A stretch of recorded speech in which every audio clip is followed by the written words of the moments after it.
Today we are going to learn about the different methods of curing of concrete, and this must be known to all of us before curing.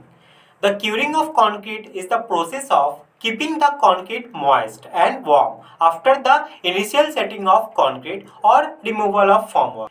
Proper curing of concrete maintains the satisfactory moisture content and favorable temperature inside the concrete so that hydration of cement may continue until the desired properties are developed inside the concrete.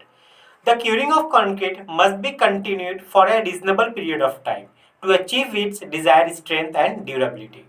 There are various methods of curing of concrete which are used on the construction site depending upon the size and nature of the work. There are three major methods of curing of concrete by which concrete can be kept moist and humid or kept at a favorable temperature. Here I am going to give brief information on different methods of curing of concrete which a site engineer must know. So let's start. Methods of curing of concrete.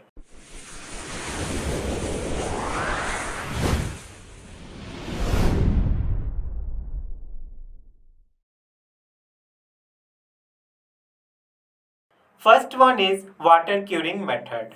Water curing method is most general methods of curing as it satisfies all the requirements of curing. These methods maintain the presence of moisture in the concrete during the early hardening period.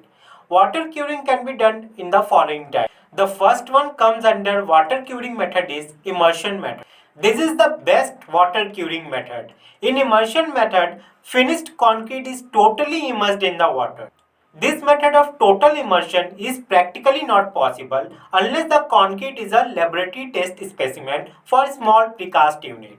Next method comes under water curing is ponding method. In the ponding method, small rectangular or small artificial ponds are built with using buns of clay or lean mortar or sand across and along the concrete surface. Water is filled in small rectangular or square ponds 2 or 3 times per day, depending upon the atmospheric conditions. This method is very efficient, but the amount of water required is huge. Now, next method comes under curing is spraying or fogging method.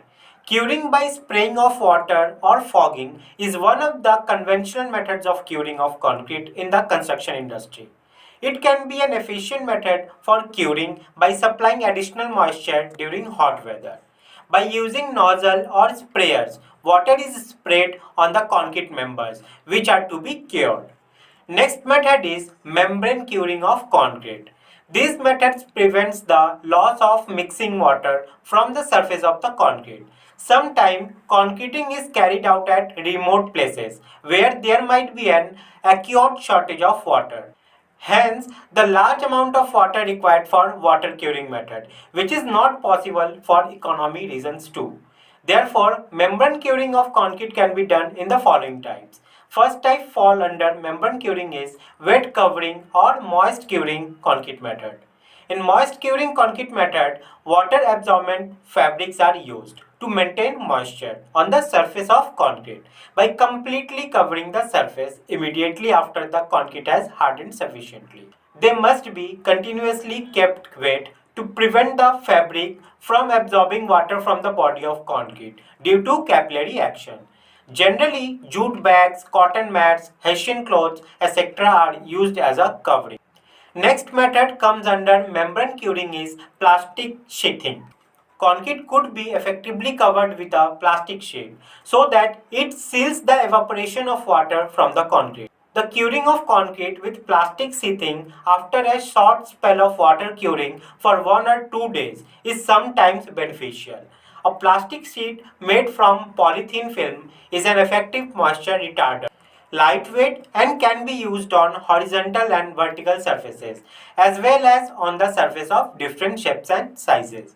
Next type is concrete curing compounds. Concrete curing compounds forms a thin liquid membrane on the concrete surfaces and result in prevention to a certain extent of evaporation losses. Generally, they are available in two types, clear or translucent and white pigmented. The clear or translucent concrete curing compound may contain a fugitive dye to assure complete coverage of concrete surface by visual inspection. This dye fades as the application is few hours old. Next method is steam curing. In steam curing, strength gain of concrete is accelerated by applying heat and additional moisture to the concrete. When concrete is subjected to higher temperature, it accelerates the hydration process and hence resulting in faster development of strength. Materials subjected to this hardening technique tend to cure more uniformly and much more rapidly than other processes. In steam curing, objects to be cured are placed inside a chamber or a room. An operator can set the temperature and humidity level by using a control panel. The heat and moisture penetrate in the materials quickly, hence hydrate the concrete fully and harden them. Steam curing requires a fraction of the time involved with conventional curing and quickly strengthens the product so that they can be used immediately. The types of steam curing methods of concrete are as follows. Number one is steam curing at ordinary pressure. Steam curing at ordinary pressure is generally done in an enclosed room to minimize heat losses and moisture. This method of curing is often carried out for prefabricated concrete elements, especially pre-stressed concrete members.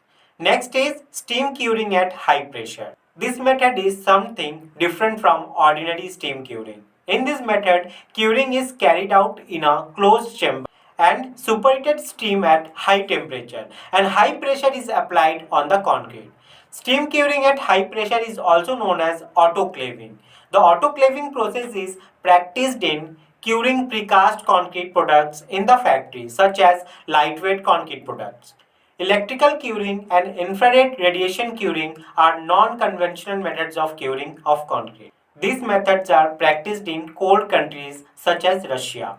The methods of curing of concrete vary with different concrete structures or members.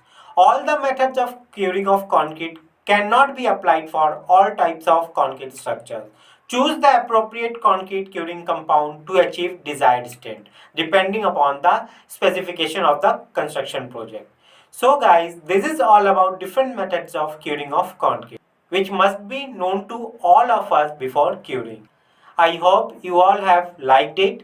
If so, then please share it with your friends. Till then, take care. Jai Hind.